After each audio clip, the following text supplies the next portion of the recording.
Selamat pagi. Kita mendiskusikan tentang morfologi eolian atau morfologi yang dibentuk oleh proses angin ya. Jadi media transportasinya itu adalah angin. Nah, bentang alam eolian itu merupakan bentuk permukaan bumi yang dibentuk karena adanya aktivitas angin. Bentang alam ini umumnya berkembang pada daerah gurun pasir seperti gambar sebelah kiri ya, ataupun pada daerah pesisir atau daerah pantai ya di sini seperti yang kita lihat di gambar sebelah kanan. Nah, Indonesia umumnya memiliki tipe yang kedua karena kita tidak berada di lintang yang memungkinkan terbentuknya gurun pasir. Gurun pasir diartikan sebagai suatu daerah yang memiliki curah hujan rata-rata kurang dari 26 cm per tahun. Jadi biasanya dalam satu tahun mereka hanya hujan beberapa hari saja ya di situ. Jadi punya musim hujan sebetulnya, tapi tidak lama, tidak berbulan-bulan, tapi hanya kurang dari 1 bulan. Nah kemudian ada dua jenis gurun pasir ya yang terbentuk di planet bumi ini. Yang pertama gurun pasir subtropis, jadi memang berada pada lintang di mana proses sirkulasi udara global itu memang membawa udara kering dari ekuator ya ataupun dari subpolar.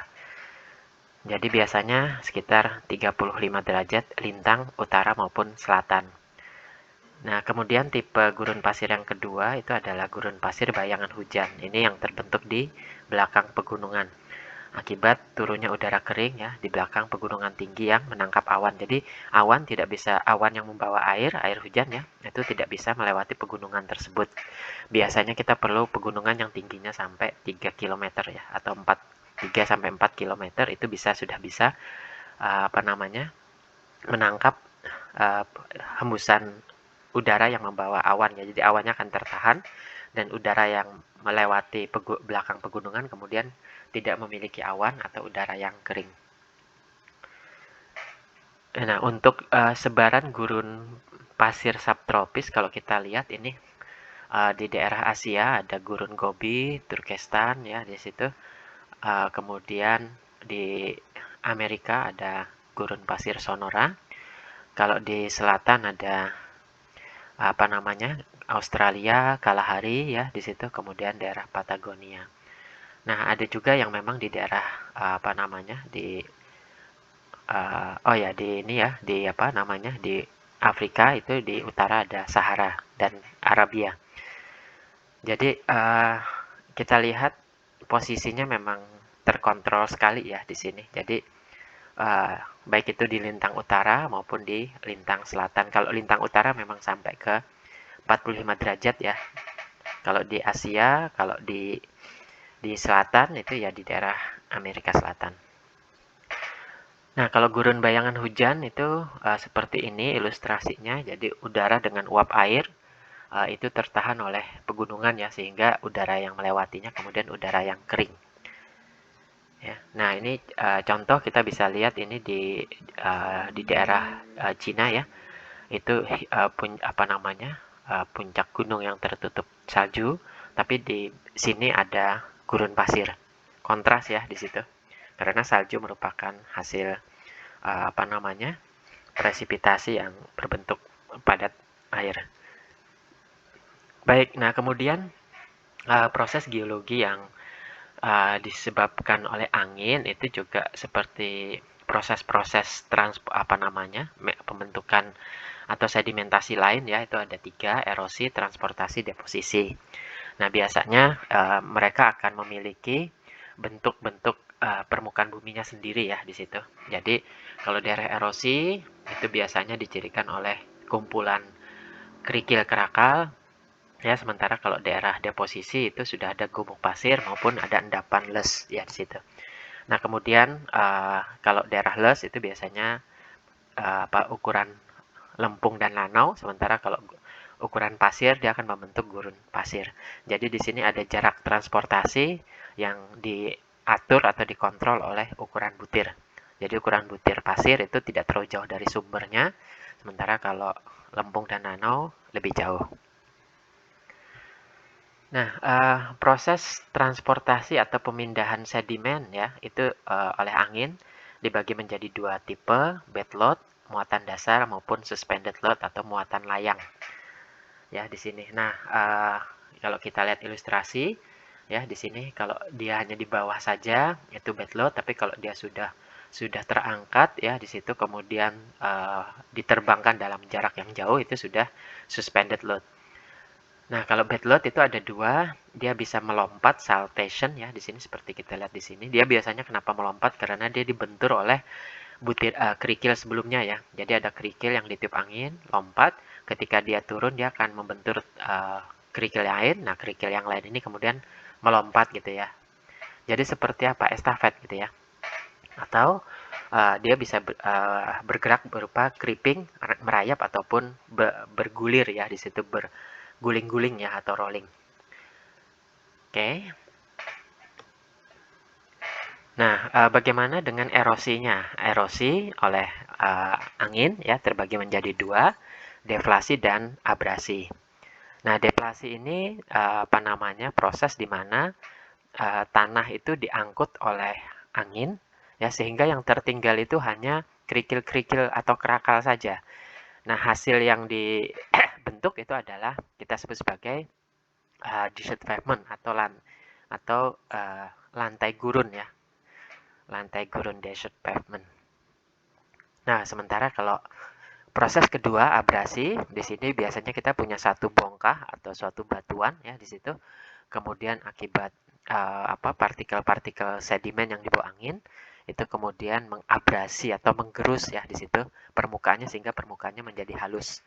Nah, ini kalau kita lihat awalnya kita punya bongkah batuan masih bentuk bola ya. Nah, tapi karena diabrasi ya di situ oleh pasir yang bergerak saltation tadi, salto ya, ketika mengenai permukaan bongkah batuan ini, maka lama-lama bongkah itu akan terkikis, terabrasi. Nah, untuk deflasi itu ada morfologinya ya di situ. Jadi pertama cekungan deflasi atau deflation hollow. Biasanya dia dikelilingi oleh gumuk pasir. Jadi kita punya satu daerah yang cekung ya di situ isinya kerikil-kerikil. Nah, sekelilingnya ada dikelilingi oleh gumuk pasir. Ya, nah itu adalah cekungan deflasi. Kemudian lantai gurun. Nah, lantai gurun itu tadi ya seperti pasirnya hilang, yang karena pasir itu kan lebih mudah dibawa oleh angin, sementara kalau kerikil kan nggak bisa dibawa angin. Jadi angin itu hanya bisa membawa ukuran sedimen sampai pasir saja, lebih besar dari itu nggak bisa. Jadi kerikil-kerikilnya kemudian tertinggal. Jadi kemudian dia malah menutupi permukaannya sehingga pasir yang di bawah kerikilnya nggak bisa diambil lagi. Ya, jadi seperti lantai ya, keramik gitu ya di situ. Nah, kalau morfologi abrasi kita kenal sebagai ventifex ya di situ. Jadi bongkah batuan yang permukaannya halus atau singkapan batuan. Jadi kalau ventifex itu bongkah batuan, kalau yardang ini singkapan batuan. Jadi bukan bongkah ya, tapi memang batuan yang in situ yang memang terbentuk dan tersingkap di sana. Ya, nah itu karena abrasi ya dia kemudian membentuk morfologi yang mirip-mirip seperti perahu terbalik. Nah, kalau di Indonesia ini akan jadi legenda ya. Legenda apa itu? Tangkuban Parahu gitu ya di situ. Karena bentuknya kan kayak perahu. Nah, itu ya kalau kalau nenek moyangnya pintar berimajinasi ini akan jadi legend. Nah, kemudian proses deposisi ya. Jadi ada erosi, transportasi, deposisi. Nah, sekarang proses ketiga ini deposisi di mana pasir dan lempung lanau yang dibawa oleh angin tadi akan diendapkan. Ada dua morfologi yang dibentuk oleh proses deposisi angin. Yang pertama gumuk pasir atau sand dunes. Ini gundukan sedimen pasir lepas yang tingginya beberapa meter ya. Di situ tersusun oleh butiran pasir. Diendapkannya awalnya tidak jauh dari tempat asal erosi, tapi kemudian bisa bergerak atau bermigrasi ya.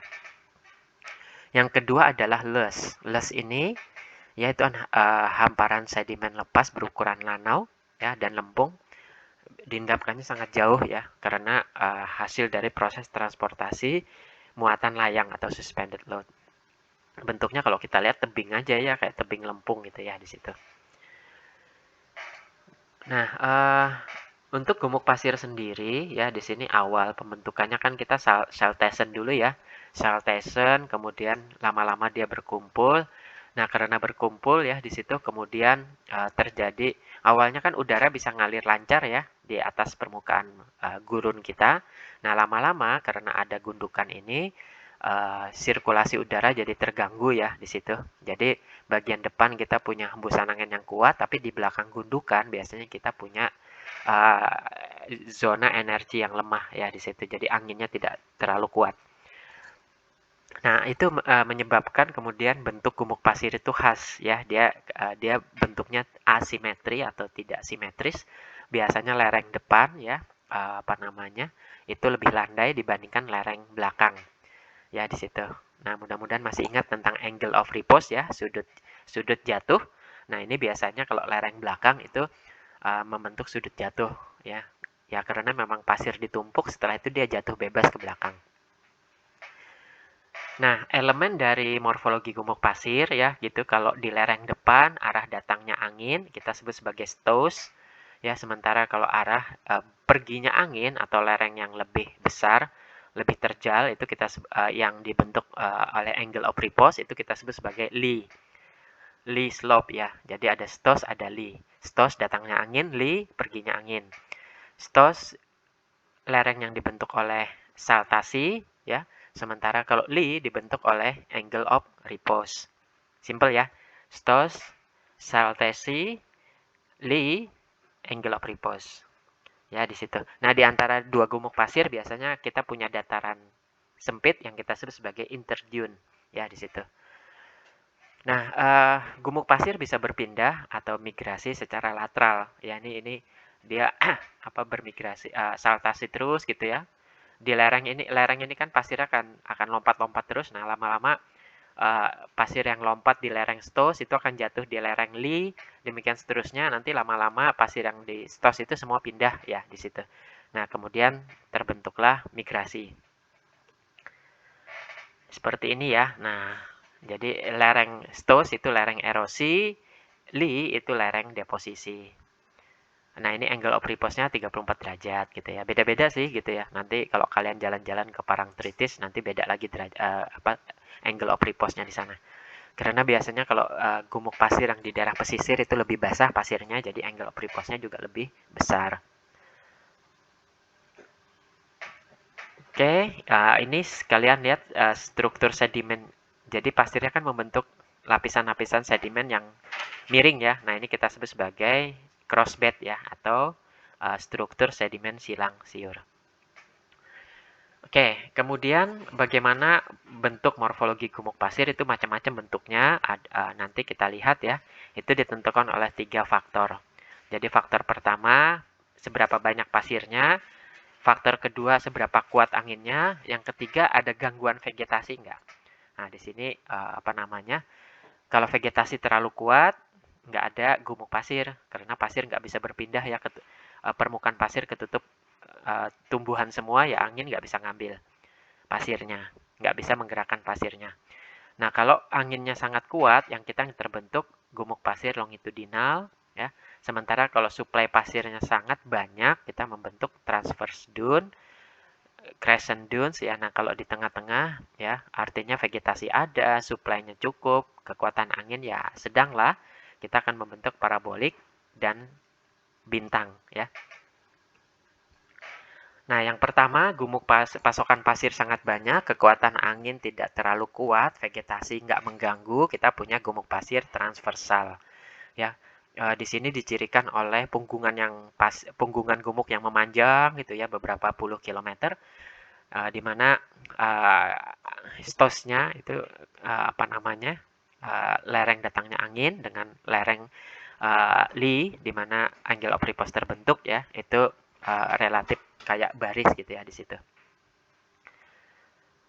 Nah, kalau pasokan pasirnya cukupan, kekuatan angin cukupan, vegetasi sedikit ada, ya kita membentuk tipe barcan ya.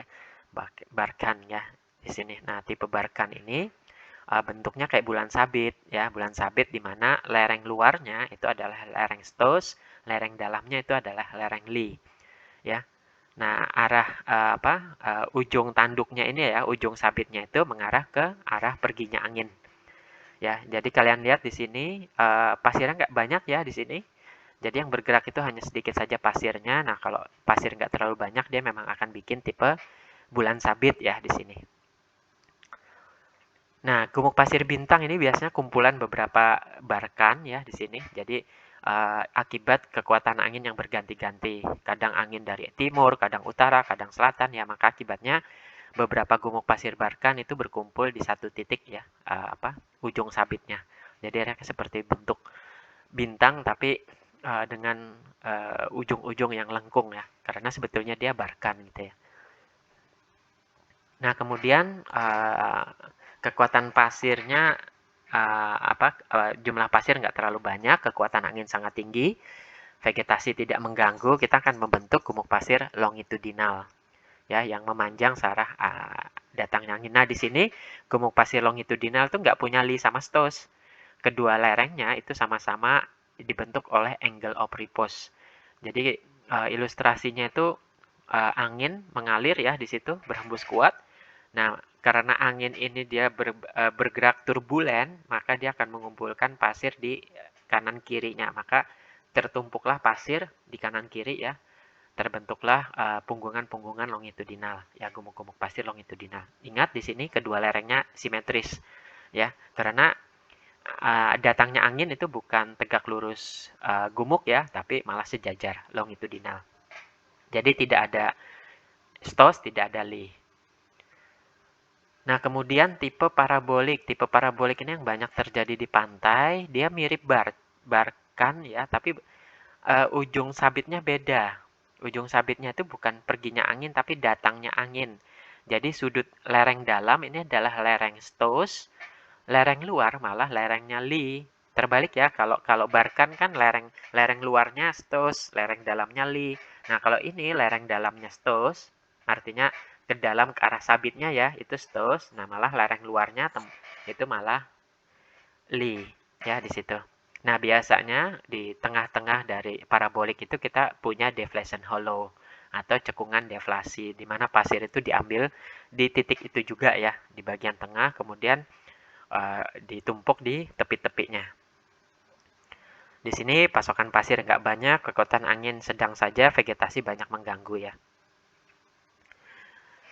Nah, kalau kita perhatikan ya, di permukaan lereng stos, pada gumuk pasir di lereng stosnya ya, itu gerakan pasir yang terjadi secara salto, secara creeping, itu akan menghasilkan struktur gelembur pasir atau sand ripple.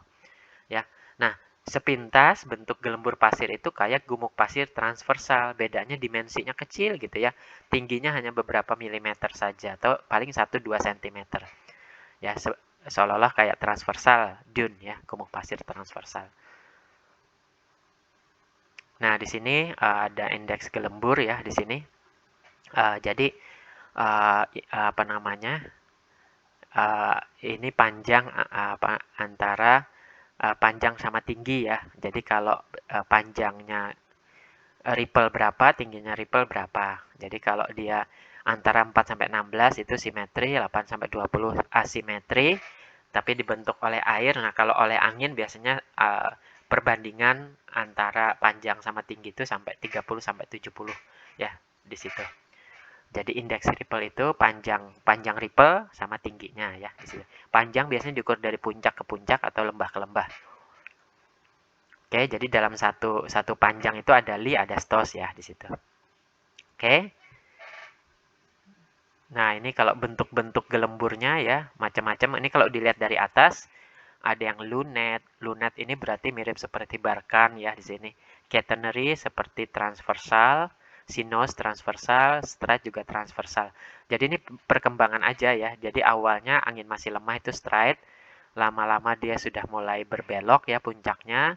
Kemudian bentuk longitudinal yang lengkung-lengkung dan kemudian terpisah menjadi beberapa ripple yang seolah-olah seperti barkan dune. Tapi ini bukan dune ya, ini ripple saja. Ada juga tipenya bisa lingoid yang menyerupai atau mirip miniatur dari parabolic dune. Nah, bicara soal dune, ada film Hollywood ya yang tahun lalu rilis itu Dune. Nah, itu ya. Dia mengambil setting di padang pasir, jadi makanya dia pakai istilah dune. Dan kalau kalian pernah menonton filmnya, ya film itu mengadopsi sedikit culture Arab ya, karena memang oleh penulisnya itu menulis atau menghayalkan novel itu pada periode penaklukan Jazirah Arab oleh bangsa-bangsa Eropa ya. Jadi kemudian dia berimajinasi satu bangsa yang culture-nya mirip culture Arab yang atau Badui nomaden yang memang tinggal di daerah gurun pasir. Oke, Los sekarang. Los ini terbentuk di tepian gurun ya di situ. Jadi biasanya paling jauh gitu ya di pinggir-pinggir gurun saja. Jadi di mana kecepatan angin itu sudah sangat kecil. Akhirnya suspended load-nya tadi yang dibawa oleh angin jauh puluhan sampai ratusan kilometer akhirnya sudah tidak kuat lagi membawa lempung dan pasir. Lempung pasirnya ditaruh gitu ya di tepian-tepian gurun. Nah, akhirnya tumpukannya itu ya tumpukan lanau sama pasir lanau lempung itu yang homogen ya di situ ukurannya sama semua itu diendapkan sebagai loess ya di situ. Ini. Nah, kita masuk ke gumuk pasir pesisir. Ya, gumuk pesisir ini atau coastal dunes ya. Tipe yang paling banyak berkembangnya parabolik ya di situ. Jadi ada paraboliknya karena ya banyak vegetasi ya, pasir nggak banyak, angin juga nggak terlalu kuat. Oke, kemudian untuk proses gumuk pesisir ada kolonisasi. Kolonisasi itu artinya ditutupi oleh vegetasi ya. Nah, jadi hubungannya antara vegetasi dengan kolonisasi. Embryodun ini belum ada vegetasinya atau sedikit ya di situ biasanya yang paling dekat pantai hanya rumput-rumput ya di situ. Kemudian ada fourth dune ini dune yang sudah mulai ditutup vegetasi. Yellow dune kalau vegetasinya dominan jadi 80%. Kemudian grey dune ini sepenuhnya udah tertutup vegetasi, dia kemudian udah stabil. Nah, jadi rumput-rumput sudah rumput semak ya. Nah, mature dune kalau gumuknya itu udah tertutup perpohonan berbatang keras, udah jadi hutan ya di situ.